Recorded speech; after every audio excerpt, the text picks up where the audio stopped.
Jotaro Kujo is one of the most powerful stand users of all time, a true top tier in the franchise of JoJo's Bizarre Adventure, but what if he was to take on the world of One Piece? How far would he get? And would it be further than where I am? Because I'm currently stuck in Fishman Island, so I kind of hope not. Trust me, it's that type of arc. I've also been reading Tower of God on the side, though. Yeah. But how are we going to approach this? All right.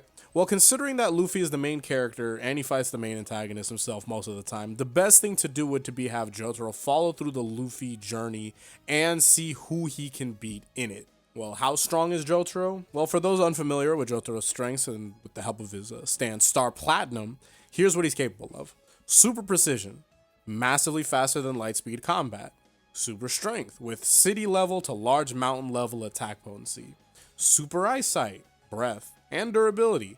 It's low-key a Superman type of deal, like a lower-key Superman without all the lasers and the ice breath and all that. He's a strong guy, but he can actually stop time for up to 5 seconds. So that's pretty good. Alongside that, stands are on a different plane of existence entirely, so they can do things like phase through matter while also being capable of affecting it.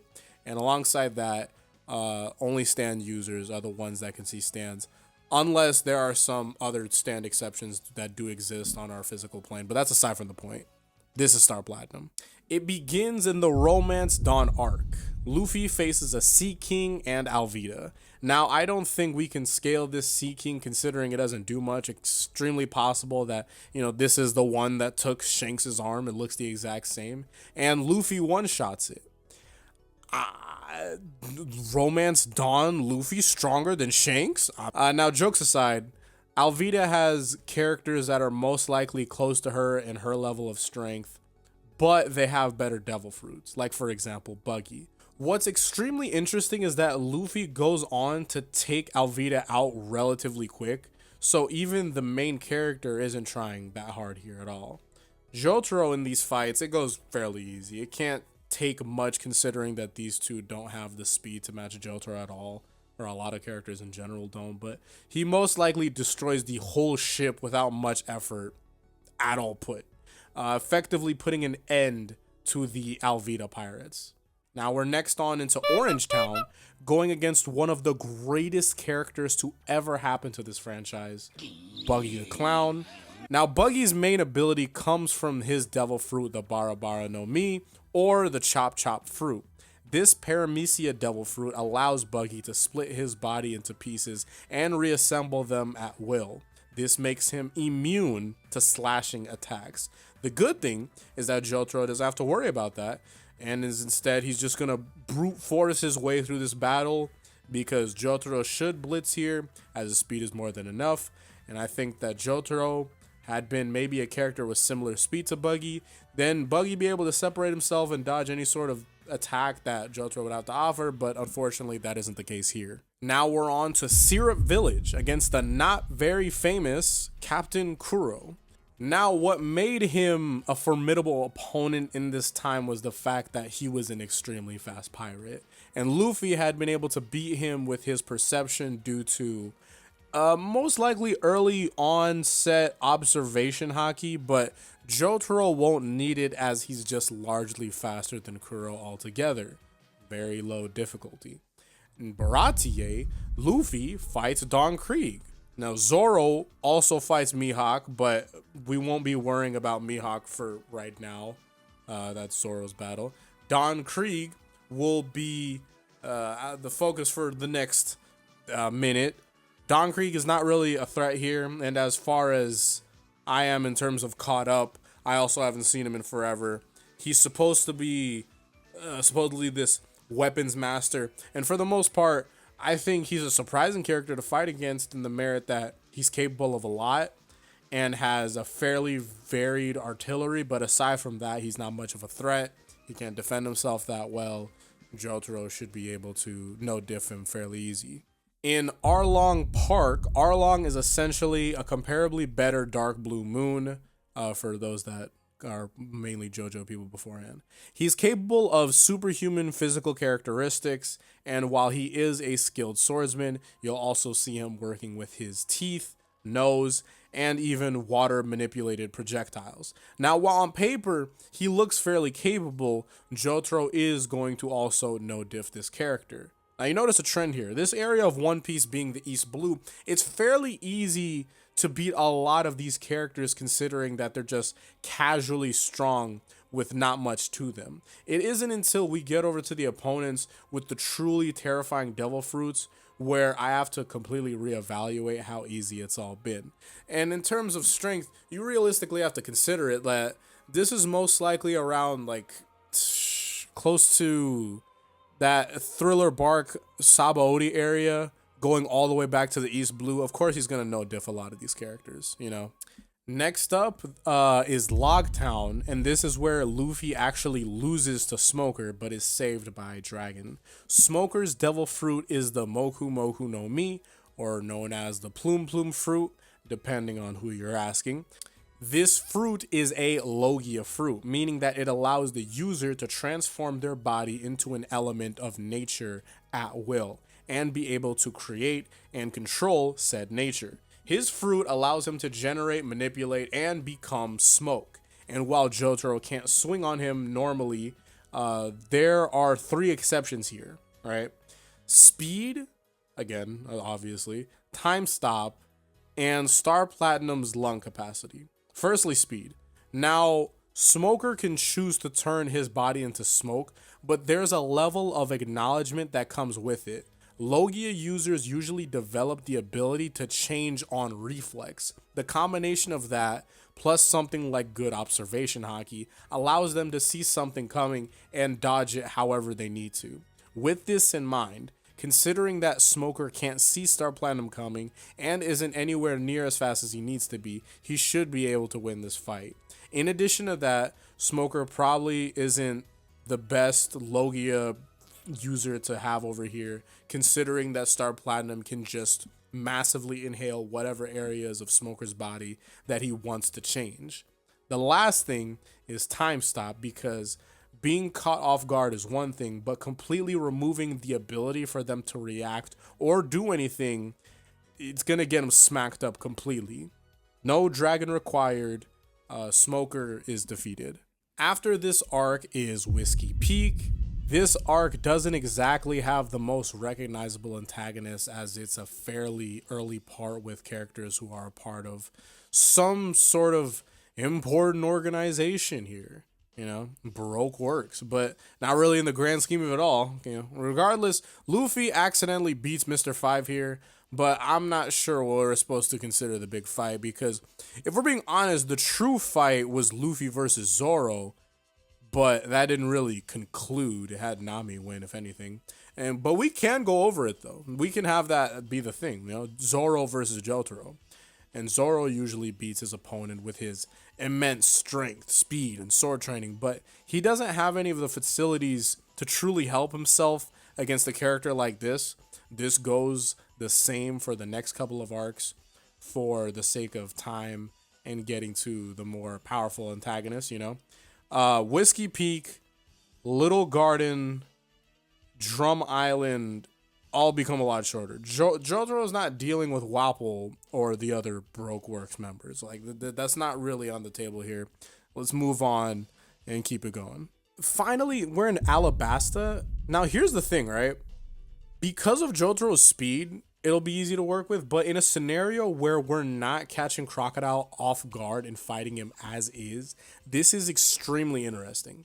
Because in Stardust Crusaders, for example, Jotaro can beat a sand user like Iggy in his stand, the Fool, but he'd most likely do that by just beating Iggy directly. That's usually how you go about it. And I think that Logia as a concept, depending on which element that you get, is extremely powerful depending on the matchups you have. Because while I think a stand user like Josuke Higashikata could approach this fairly easy considering his restoration ability and he can meld people into all types of things, Jotaro has brute force and time stop. If it weren't for time stop and Jotaro's speed, this fight goes a lot differently. And honestly speaking, like, that's just how it goes with Logia users against other characters in fiction. Because, for example, let's say that Crocodile and Jotaro are the same speed. And this is the same Jotaro before he achieved his ability to stop time, right? Right before the Dio fight.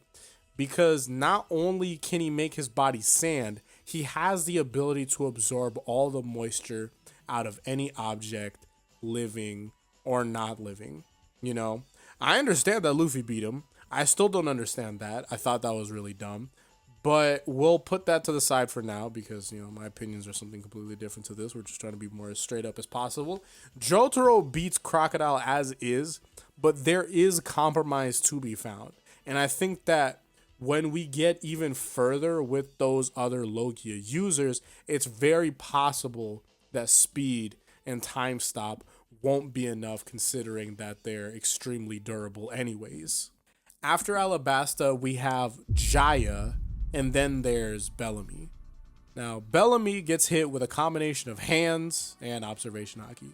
Observation haki is definitely capable of telling One Piece characters about normally fast hits, so they're capable of doing whatever they need to by dodging it, or at least dodging it whatever way they need to, like Logia users.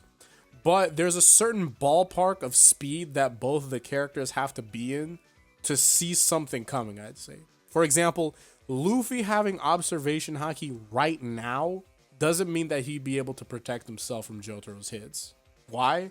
Because he's nowhere close enough for that to be the case.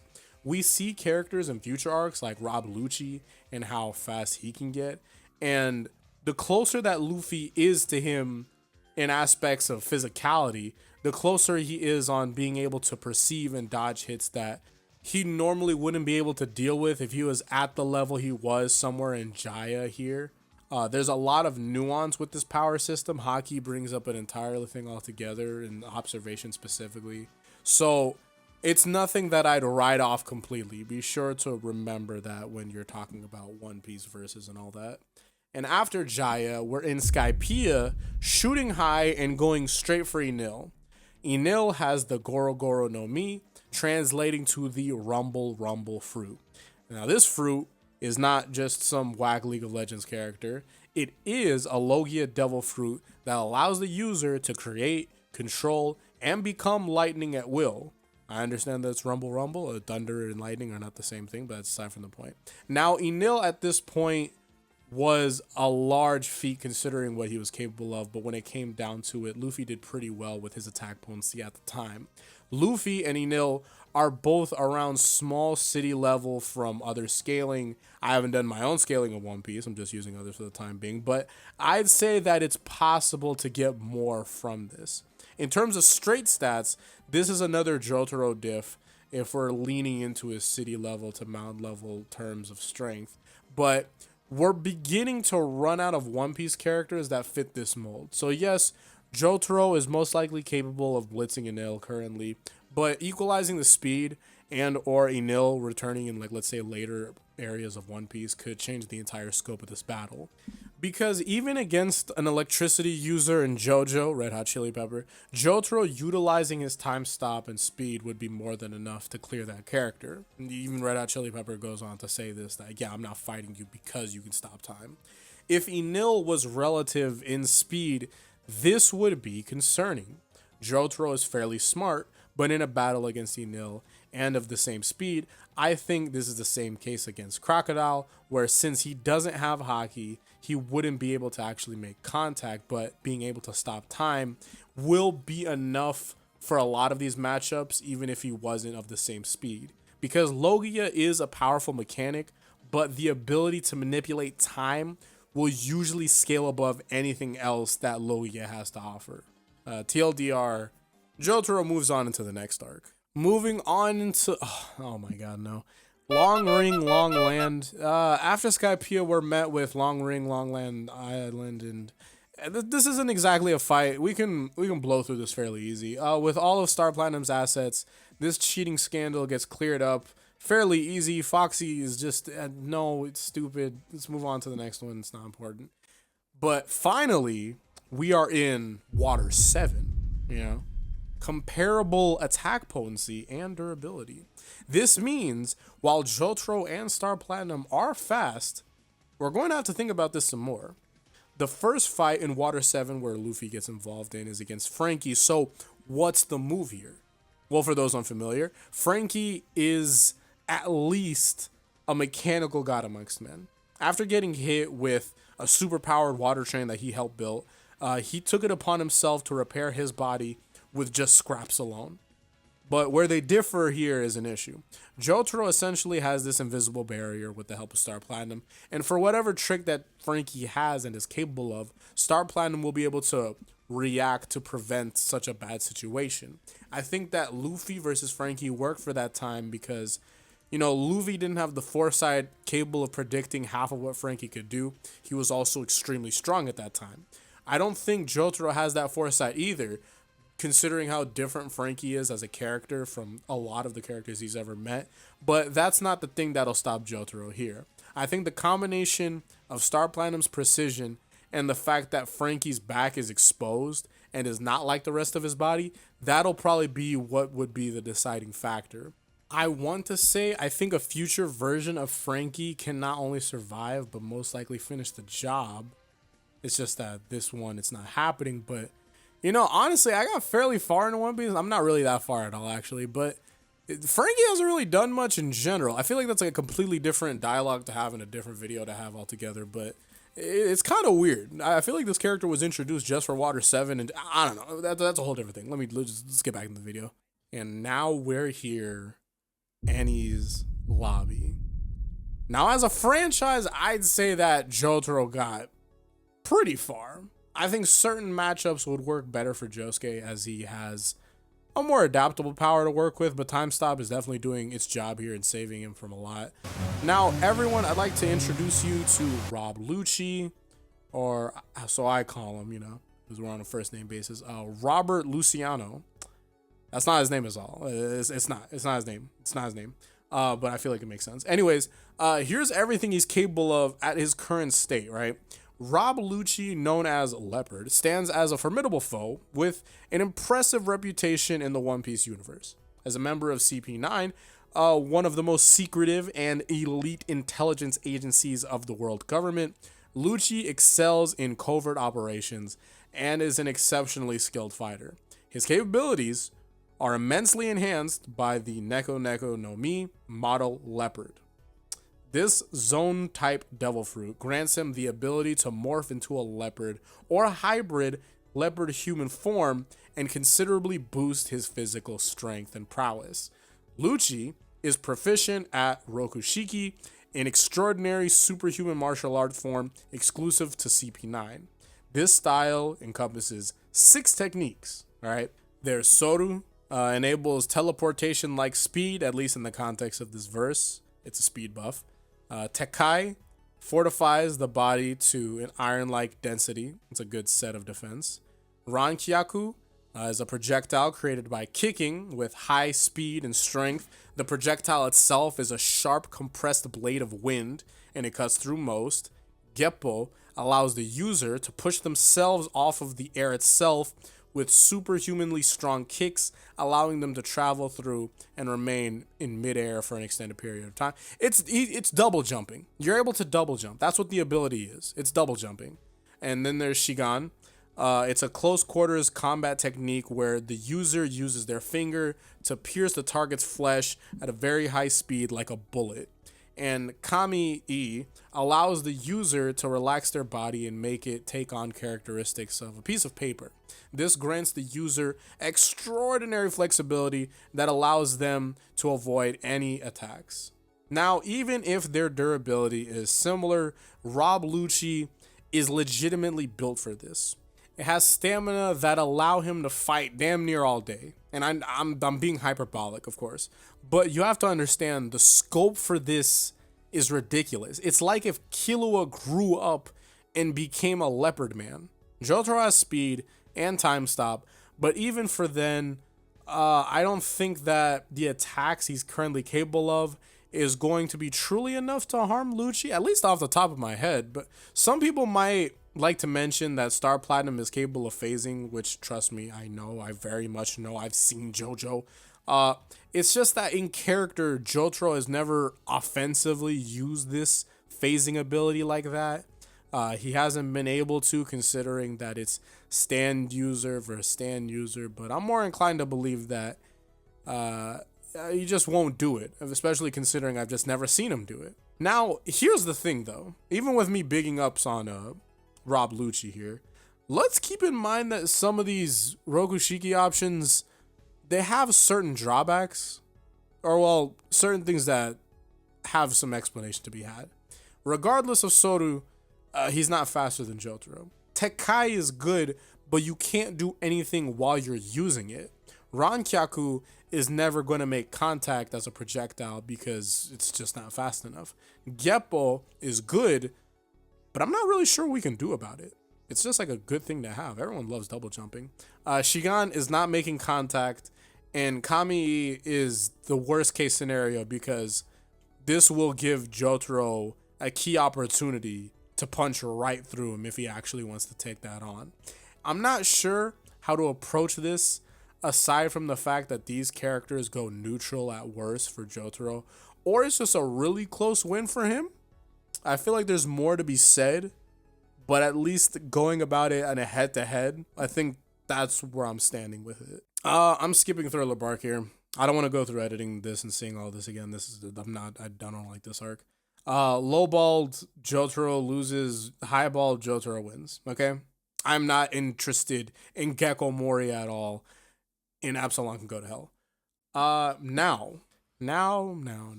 Everyone, Jotaro fans, Metas included, Jobber included, everyone. I'd say that this is where we lose. I wouldn't be upset, okay? Because all of the Straw Hats lost here too. And it's one of my favorite arcs because of it. Sabaody Archipelago arc. Kuma, Kizaru, either or, we can go about this however needed. It's ridiculous. With Kuma, he can guaranteed send Jotaro away, effectively ending the fight. Kuma has the Nikyu no Mi, also known as the Pawpaw Fruit. It's a Paramecia type devil fruit that allows Kuma to repel anything with his paw hands. This includes physical objects, air pressure, creating devastating shockwaves, and even abstract concepts like pain and fatigue. He can send people flying for days to faraway places with precision. If Kuma genuinely believes that he has to fight Jotaro, I think he'd be able to power through most of the hits. Alongside that, he doesn't have to try to break through Star Platinum's defense. He can just send shockwaves towards Jotaro and keep him on edge. I also haven't seen anyone address the possibility of Kuma removing his own pain and fatigue and doing something like just trying to send it towards Jotaro, throwing it like a projectile or something like that.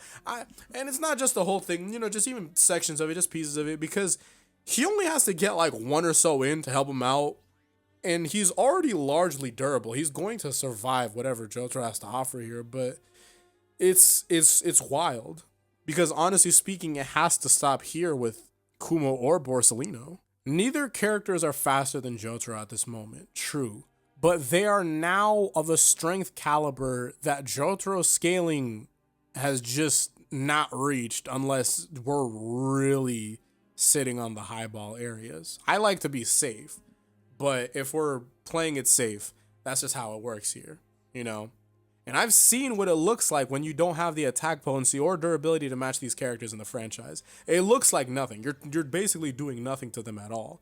It really doesn't matter what Jotaro can try to do, because both Kizaru and Kuma can just exist and try to figure out how to attack Jotaro, as he can't do anything to truly damage them. Adding on, for the help, Kizaru has the Pika Pika no Mi, known as the Glint Glint fruit. Personally, I would have just said Light fruit, but I get the redundancy. The Pika Pika no Mi allows the user to create, control, and transform into light at will. He also has great observation haki, which would help him perceive imminent attacks from Jotaro. And since Star Platinum is massively faster than light, and Borsellino is just faster than light, the observation haki has a better ballpark to work against someone like Jotaro. For an idea of why this gets unreasonable, island level for Kuma? Question mark? In a potential, not even potential, being realistic, it's how it is. Continent level for Kizaru. In just this one arc, these two characters. There's nothing seen like in any of the other arcs. There's a reason why the Straw Hats get completely washed here. It's because they're just not capable of fighting. They literally went on a 2-year time skip to help them get stronger. And even after the 2-year time skip, they probably still couldn't fight any of the people that we just mentioned. I don't think that time stop and speed is going to be enough to genuinely win the battle here. This is where Jotaro's journey ends. But you know, if it was like Kiryu Shikage, he would just blow everyone up like just explosions. But yeah, I think for the most part, if this had to have been a more adaptable stand, it's very possible that they can get a bit further past this point. I also feel like Ultimate Cars would do an amazing job within the franchise. Oh man, just all types of what that character is capable of. That's a strong character. But as aside from the point, this video is about Jotaro. But thank you all for watching. One Piece is extremely long, and so is this video, probably. I think so. Since I don't see many Versus stuff about One Piece, I'm open to whatever suggestions people have, and I would like to talk about them. Whatever people want to go about, I'll try, you know? Hopefully, I'll see you all in the next one. Until then, peace out, and Godspeed.